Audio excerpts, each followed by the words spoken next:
तो और दो एग्जाम्पल हम लोग करेंगे जो कि एनसीईआरटी में अनसोल्व्ड एग्जाम्पल के फॉर्म में दिए गए हैं। जैसे ये एग्जाम्पल देखेंगे, इसमें 3 इलेक्ट्रिकल अप्लायंसेस दिए गए हैं। कहा गया है an electric lamp of 100 ohm, a toaster of resistance 50 ohm and a water filter of resistance 500 ohm are connected in parallel to a 220 volt source. 3 जो है रेजिस्टेंस ये पैरेलल में जोड़े गए हैं, है ना, इस तरह से। एक है 100 ओम का, दूसरा है 50 ओम का और तीसरा है 500 ओम का, ठीक। और इन तीनों को जोड़ा गया है एक 220 वोल्ट के बैटरी से, ठीक। अब कहा गया है कि what is the resistance of an electric iron connected to the same source that takes as much current as all 3 appliances.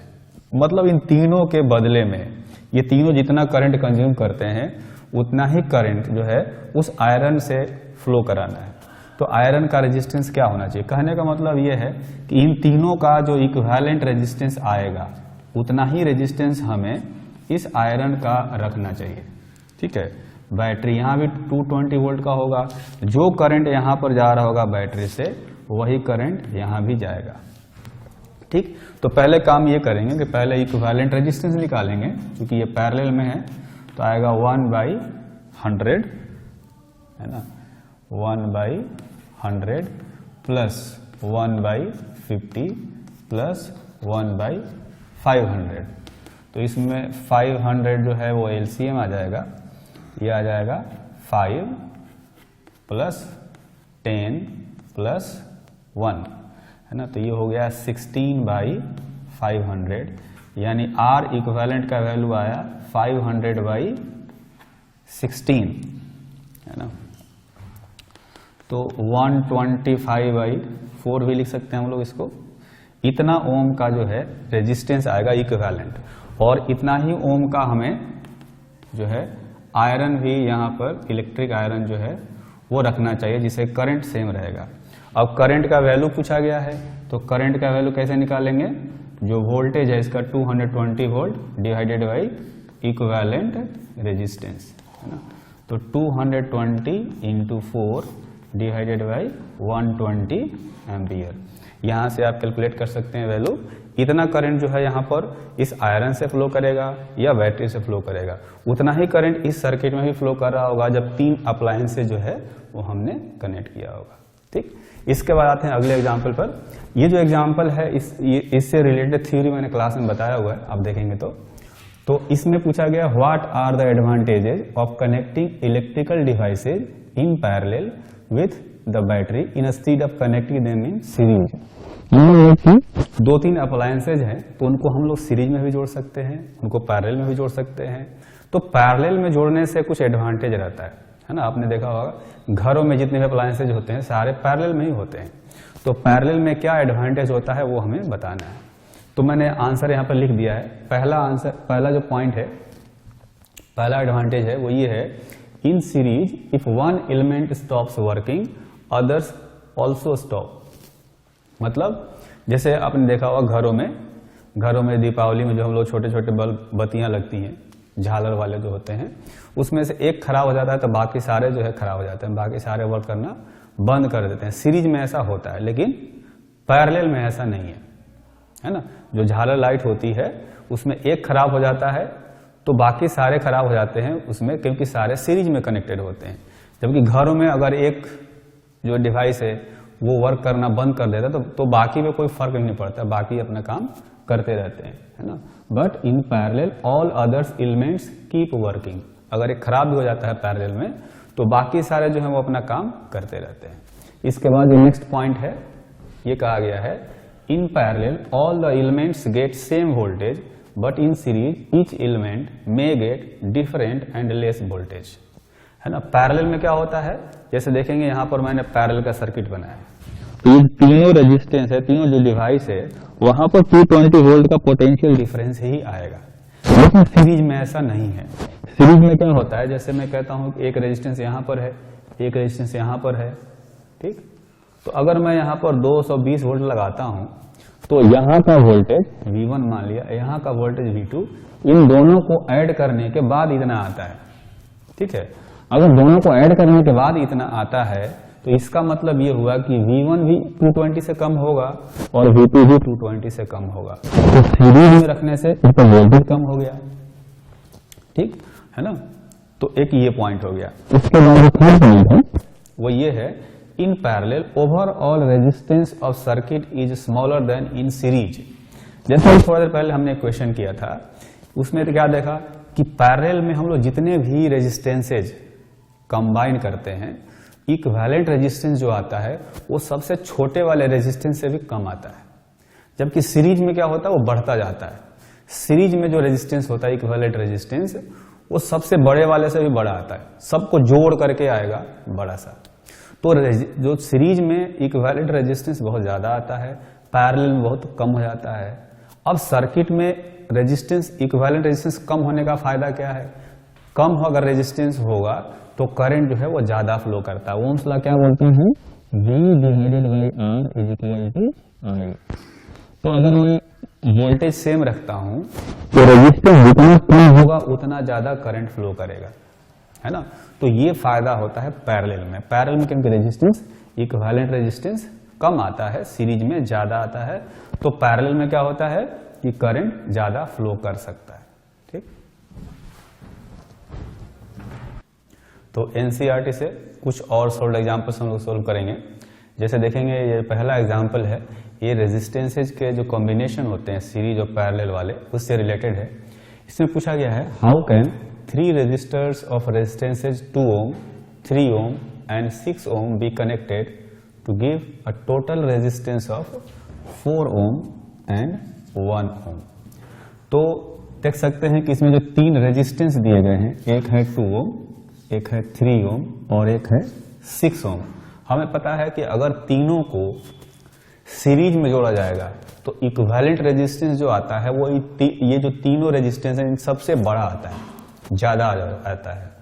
और अगर इन तीनों को पैरेलल में कनेक्ट करेंगे तो इक्विवेलेंट आता है इन तीनों में जो सबसे छोटा होगा उससे भी कम वैल्यू आता है पैरेलल कॉम्बिनेशन में। ठीक, ये जो 4 है वो जो मिनिमम है, इसमें लिस्ट वैल्यू है 2 ohm, उससे ज्यादा है, कम नहीं है। मतलब ये है कि सारे पैरेलल में तो नहीं होंगे। और 6 ohm से ज्यादा भी नहीं है, 6 ohm से भी कम है। इसका मतलब कि सारे सीरीज में भी नहीं है, है ना। 4 ohm जो है 2, मतलब जो लोएस्ट वैल्यू है, जो हाईएस्ट वैल्यू है, दोनों के बीच में है ये। इसका मतलब इसमें कुछ जो है पैरेलल का कॉम्बिनेशन भी होगा, कुछ सीरीज का भी कॉम्बिनेशन होगा। ठीक, तो अगर 2 रेजिस्टेंस पैरेलल में जोड़े गए हों, जैसे एक R1 है, एक R2 है, तो इनका इक्विवेलेंट हम लोग ऐसे निकालते हैं 1/R equivalent 1/R1 plus 1/R2, है ना। तो इनका एलसीएम लेंगे तो ये आएगा R1 R2 प्लस R1। तो R इक्विवेलेंट होता है कुछ इस तरह से R1 into R2 divided by R1 plus R2, ये आता है R इक्विवेलेंट। ठीक है, अब जो है इसमें देखेंगे कि अगर मैं 3 ohm और 6 ohm को यहां पर रखता हूं तो कितना आएगा, 3 इंटू 6 डिवाइडेड बाई 3 प्लस 6, तो ये हो जाएगा 18 डिवाइडेड बाई 9 यानी कि 2 ohm। इन दोनों का कॉम्बिनेशन जो है वो पैरेलल में अगर जोड़ते हैं तो, इन दोनों को पैरेलल में जोड़ते हैं तो 2 ohm आता है। इस 2 ohm को अगर इस 2 ohm के साथ में सीरीज में जोड़ दिया जाए तो 4 ohm आ जाएगा, जैसा कि इसमें पूछा गया है ना। तो इसका मतलब तो ये हुआ कि मैं ऐसे कर सकता हूं कि एक 2 ohm का रेजिस्टेंस यहां पर रखेंगे और जो बाकी 2 रेजिस्टेंस है उनको हम लोग पैरेलल में रख देते हैं। ऐसे एक हो गया इसमें 3 ohm का और एक हो गया 6 ohm का। इन तीनों को इस तरह से कनेक्ट करेंगे तो पॉइंट ए और बी के बीच में जो इक्विवेलेंट रेजिस्टेंस आएगा वो आ जाएगा 4M।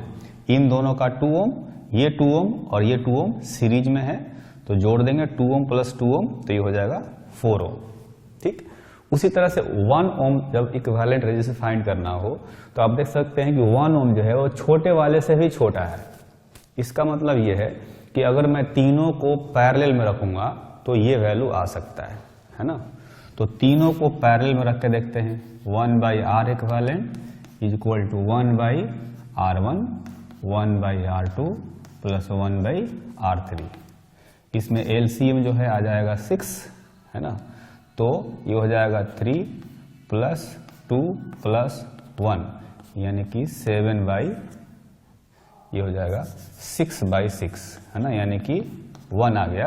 तो R इक्विवेलेंट जो है ये आ गया 1 ओम। तो इसका मतलब ये है कि जो B वाला केस है ये हमने सोल्व किया है पहले A वाला केस। B वाले केस में इन तीनों को पैरेलल में जोड़ना पड़ेगा। ये 2 ओम का हो गया, फिर 3 ओम का और 6 ओम का। तो A और B के बीच में तीनों को पैरेलल में जोड़ेंगे तो इक्विवेलेंट जो है वो 1 ओम आएगा। ठीक, इसके बाद आते हैं अगले एग्जाम्पल पर। इस एग्जाम्पल में कहा गया है what is the highest and the lowest total resistance that can be secured by combinations of 4 coils of resistances 4 ohm, 8 ohm, 12 ohm and 24 ohm. तो हमें पता है कि हाईएस्ट रेजिस्टेंस कब आता है, जब सबको सीरीज में रखेंगे तो सबको जोड़ते जाते हैं, है ना। सीरीज में रेजिस्टेंस ज्यादा आता है और पैरेलल में रेजिस्टेंस कम होता है। तो अगर हाईएस्ट रेजिस्टेंस निकालना है तो हमें सबको सीरीज में जोड़ना पड़ेगा। तो पहला जो है उसमें क्या करेंगे, all resistances should be connected in series, should be connected in series। तो सीरीज में जोड़ेंगे तो R इक्विवेलेंट आएगा, सबको ऐड करेंगे 4 ohm plus 8 ohm plus 12 ohm plus 24 ओम। ये देखेंगे ये आ जाएगा 4 प्लस 8 12, 12 प्लस 12 24 प्लस 24 48 ओम। तो हाईएस्ट रेजिस्टेंस का जो वैल्यू है वो 48 ओम आ सकता है। दूसरे वाले केस में लोएस्ट रेजिस्टेंस निकालना है, मतलब इक्विवेलेंट वैल्यू जो है वो लोएस्ट होना चाहिए। हमें पता है कि जब पैरेलल में कंबाइन किया जाता है तो जितने भी रेजिस्टेंसेज दिए होते हैं उन सब में से जो छोटा रेजिस्टेंस है उससे भी कम आता है पैरेलल में। तो पैरेलल में अगर इन चारों को कनेक्ट करेंगे तो जो लोएस्ट वैल्यू 4 ओम, इससे भी कम रेजिस्टेंस का वैल्यू आएगा। तो वो करके देखते हैं। तो इस केस में मिनिमम इक्विवेलेंट रेजिस्टेंस के लिए जो है all resistances should be connected in parallel. तो पैरेलल में कनेक्ट करेंगे तो 1/R equivalent is equal to 1/R1 1/R2 1/R3 1/R4। सबका LCM आप निकालेंगे 4 8 12 24 का, तो 24 LCM आएगा। ठीक, तो फिर 4 × 6 24 होता है, 8 × 3 24 होता है, 12 × 2 24 होता है और 24 × 1 ये 24 होता है ना। तो ये देखेंगे आएगा 9 + 3, ये ऊपर आ जाएगा 12 और नीचे 24 यानी कि 1/2। तो 1/R इक्विवेलेंट 1/2 है तो R इक्विवेलेंट आएगा 2 ओम, है ना। तो इन चारों रेजिस्टेंसेज को जब पैरेलल में कनेक्ट करेंगे तो इक्विवेलेंट रेजिस्टेंस आएगा 2 ओम, जो कि मिनिमम वैल्यू है, मिनिमम कह सकते हैं या लोएस्ट कह सकते हैं। और इस केस में जब सीरीज में जोड़ा तो जो भी रेजिस्टेंस आया ये एक्चुअली में मैक्सिमम वैल्यू है या हाईएस्ट वैल्यू है इक्विवेलेंट रेजिस्टेंस का। जब हम लोग रेजिस्टर के बारे में पढ़ रहे थे तो मैंने बताया था कि किसी रेजिस्टर में रेजिस्टेंस क्यों आता है। वो इसलिए आता है कि जब इलेक्ट्रॉन्स मोशन में होते हैं तो उनके मोशन में कोई ना कोई रेजिस्टेंस आता है, ऑब्स्ट्रक्शन आता है, वो बार बार कोलाइड करते हैं, है ना। जितने ज़्यादा फ्रिक्वेंटली कोलिजन्स होते हैं उतना ही ज़्यादा उस मटेरियल का रेजिस्टेंस होता है। तो जब जब इलेक्ट्रॉन्स कोलाइड करते हैं तो अपनी काइनेटिक एनर्जी लूज करते हैं, और जो भी काइनेटिक एनर्जी लूज करते हैं वो हीट के फॉर्म में इमिट होता है ना। और उसको हम लोग क्या बोलते हैं, हीटिंग इफेक्ट ऑफ करंट। तो अभी हम लोग हीटिंग इफेक्ट ऑफ करंट के बारे में ही पढ़ने वाले हैं, है ना। तो इसके बारे में मैंने यहाँ पर कुछ लिखा हुआ है, इसको पढ़ते हैं और समझते हैं। तो पहला जो है कहा गया, व्हेन अ सेल और battery is connected through system of resistors और अप्लायंसेज, है ना। रेजिस्टेंस क्या है एक्चुअली में, कहीं ना कहीं अप्लायंसेज जो होते हैं, इलेक्ट्रिक अप्लायंसेज जो होते हैं वो होते हैं, जैसे बल्ब हो गया, फैन हो गया, है ना।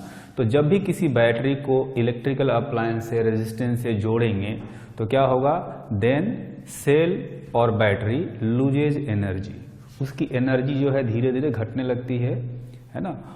तो वो एनर्जी जाती कहाँ पर है ये हमें जानना है। This lost energy is consumed in some useful work and in the form of heat loss. जैसे एक फैन है ना, तो फैन को जब हम इलेक्ट्रिकल एनर्जी दे रहे हैं तो फैन घूमता है, मोटर वर्क करता है ना। तो उसके फैन के जो ब्लेड्स हैं उनको घुमाने में कुछ वर्क होता है, उसको हम लोग कह रहे हैं कि वो यूजफुल वर्क है ना। लेकिन जब फैन चलता रहता है बार बार, तो चलने से क्या होता है, देखेंगे कि हीट हो जाता है, उसका टेम्परेचर बढ़ जाता है, तो कुछ ना कुछ एनर्जी जो है वो हीट के फॉर्म में लॉस होता है। वह एनर्जी हमारे काम नहीं आया, वो एनर्जी जो है वो हमारे काम नहीं आया, ठीक है, ब्लेड को घुमाने में काम नहीं आया। तो ब्लेड को घुमाने में जो एनर्जी यूज हुआ उसको हम लोग यूजफुल वर्क कहते हैं, क्योंकि फैन का घूमना ही हमारे लिए काम है ना। और जो हीट निकल रहा है वो जो है अनवांटेड लॉस है, वो उसकी हमें ज़रूरत नहीं है ना। वहीं पर अगर हीटर की बात करें, जो हीटर होता है जो कि वाटर को हीट करता है, अगर वो हीट कर रहा है तो इसका मतलब है कि वो हमारे लिए यूजफुल है ना। तो दो तरह से जो एनर्जी है वो लॉस होता है बैटरी का, एक तो कुछ यूजफुल वर्क करने में और दूसरा हीट के फॉर्म में, है ना। तो यही यहाँ पर बताया गया कि it is consumed in some useful work and in the form of heat loss, ठीक। In purely resistive circuits source energy, source का मतलब बैटरी की एनर्जी, है ना, is dissipated entirely in the form of heat. मतलब कोई ऐसा circuit है जिसमें केवल रेजिस्टेंस है ना, तो उसमें जितनी भी एनर्जी बैटरी की जाएगी वो सारी हीट के फॉर्म में लॉस होती है। It is called heating effect of current. तो हीट का निकलना, ये जो फेनोमेना है, जो प्रोसेस है, उसको हम लोग कहते हैं हीटिंग इफेक्ट ऑफ करंट। तो किसी सर्किट में कितना हीट प्रोड्यूस होगा ये हम जान सकते हैं। यहाँ पर देखेंगे, मैंने यहाँ पर एक सर्किट बनाया है ना, सर्किट बनाया है जिसमें कि एक बैटरी है, एक रेजिस्टर है, एक स्विच है, ठीक। तो रेजिस्टर के क्रॉस पोटेंशियल डिफरेंस मेजर करने के लिए एक वोल्टमीटर लगाया है, और रेजिस्टर से कितना करंट जाएगा उसको मेजर करने के लिए हमने एक आमीटर लगाया है। तो करंट भी मेजर कर सकते हैं, पोटेंशियल डिफरेंस भी मेजर कर सकते हैं, ठीक। तो यहां पर in the circuit shown let I be the current, और ये कर सकते हैं let I current flows through resistor R during time t. अगर टी टाइम तक आई करंट फ्लो किया है तो कितना चार्ज फ्लो किया होगा रेजिस्टर से या बैटरी से, ये फ्लो किया होगा Q is equal to I into t, इतना चार्ज फ्लो किया होगा। हमें पता है कि अगर यहाँ पोटेंशियल डिफरेंस V है तो पोटेंशियल डिफरेंस का मतलब हमने क्या बताया कि यूनिट चार्ज को इस पॉइंट से इस पॉइंट तक ले जाने में जो वर्क होता है उसको हम लोग पोटेंशियल डिफरेंस कहते हैं, है ना। तो यूनिट चार्ज को ले जाने में V वर्क करना पड़ेगा, क्योंकि Q चार्ज गया है तो Q इंटू V वर्क हो रहा होगा, है ना, Q इंटू V वर्क हो रहा होगा। और अगर मैं ऐसे करूं कि वर्क बाई टाइम, ये जो होता है ये होता है पावर, है ना। तो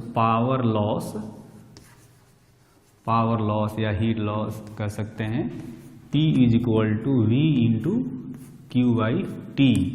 तो V Q बाई टी जो है उसको मैं यहाँ से I लिख सकता हूँ, है ना। ये पावर लॉस भी आप लिख सकते हैं और हीट लॉस भी यहाँ पर लिख सकते हैं, ठीक। अब अगर हमें ये पता करना है कि टोटल टी टाइम में कितना हीट लॉस हुआ, ये जो हीट लॉस है एक्चुअली में रेट ऑफ हीट लॉस है ना, rate of heat loss, rate of heat loss मतलब कि एक सेकेंड में इतना हीट लॉस हो रहा है। अगर टी टाइम तक करंट फ्लो किया है तो टोटल कितना हीट लॉस हुआ होगा, टोटल हीट लॉस थ्रू और across register R in duration T। तो ये हमें अगर पता करना होगा हीट लॉस, तो ये जो है यूनिट टाइम में इतना लॉस हो रहा है। क्या बोला हमने? Rate of heat loss. Rate of heat loss का मतलब कि हीट लॉस पर सेकेंड। तो एक सेकेंड में इतना लॉस हो रहा है V इंटू आई, तो टी टाइम में कितना होगा? टी से मल्टीप्लाई कर देंगे, है ना। अब हमें पता है कि ये जो रेजिस्टर है, यहाँ पर जो पोटेंशियल डिफरेंस होता है V, उसको मैं आई आर लिख सकता हूँ, है ना। जो V होता है उसको I इंटू आर लिख सकते हो ओम्स लॉ से, तो इसको लिखेंगे I into R into I into t. तो ये कितना हो जाएगा? I square R into t. ठीक, तो ये जो फॉर्मूला है ना, ये इसको कहते हैं जूल हीटिंग फॉर्मूला। ठीक है, तो जूल हीटिंग से रिलेटेड जो है जूल का लॉ है, joules law of heat loss. ये लॉ जो है सिंपल है, इसी फॉर्मूले से आप देख सकते हैं कि जो हीट लॉस है वो directly proportional to square of current आ गया है ना। करंट के स्क्वायर के डायरेक्टली प्रोपोर्शनल है। फिर it is directly proportional to resistance, और साथ में जो है it is directly proportional to time duration, है ना। तो ये तीन लॉज हैं, कह सकते हैं कि heat produce is directly proportional to square of current and heat produce is directly proportional to resistance and heat produce is directly proportional to time duration for which current has flown, है ना। तो ये तीन फॉर्मूले हैं, तीनों को जब मिलाएंगे तो फाइनली ये वाला फॉर्मूला आता है जिसको जूल हीटिंग फॉर्मूला कहते हैं। और इस फॉर्मूले को यूज करके हम लोग किसी भी रजिस्टर के क्रॉस जो है हीट लॉस का वैल्यू फाइंड कर सकते हैं।